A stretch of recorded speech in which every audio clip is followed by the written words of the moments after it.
To make sausage balls, you're going to need 1 package of extra sharp cheese. It can be any brand, and we just shred it up like this. And then you're going to need 3 cups of Bisquick, 1 teaspoon of paprika, and 2 pounds of sausage. You can buy it in one big link, but I bought it in 2 separate links because I had a coupon. Okay, I got my sausage opened up, and I like to just go in and kind of squeeze it with my hands a little bit. And now I'm going to put the cheese in there.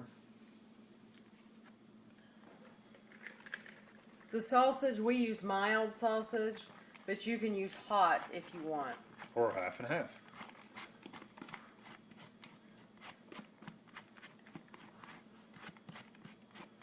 I'm a pretty princess plate. And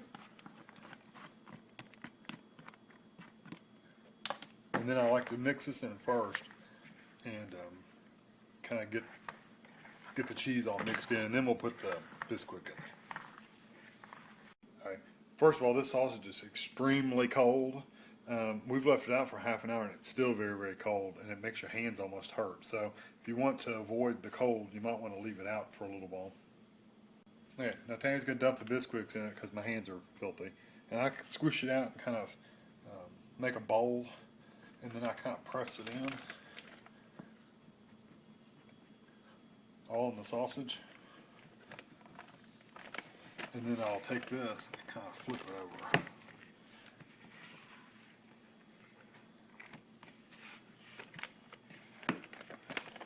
over. Rotate it all upside down, and then I'll take it, kind of squish it back out again, and then she'll dump another cup in there. And I'll do the same thing. And squish it in there.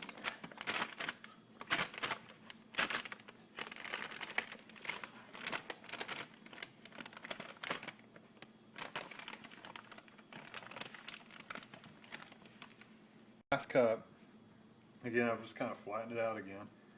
Made a bowl.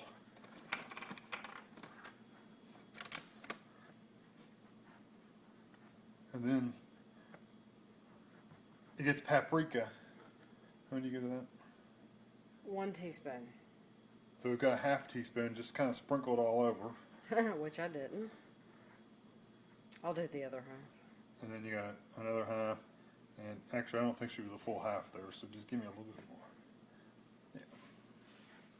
And that gives it that good spicy flavor. And then you just sit here and knead it until most of the Bisquick is gone. And it'll absorb into there. But you shouldn't have a ton left over. You kind of see it at the bottom. So what I'll do is I'll take my hands and kind of scoop it up and put it on top and press it in.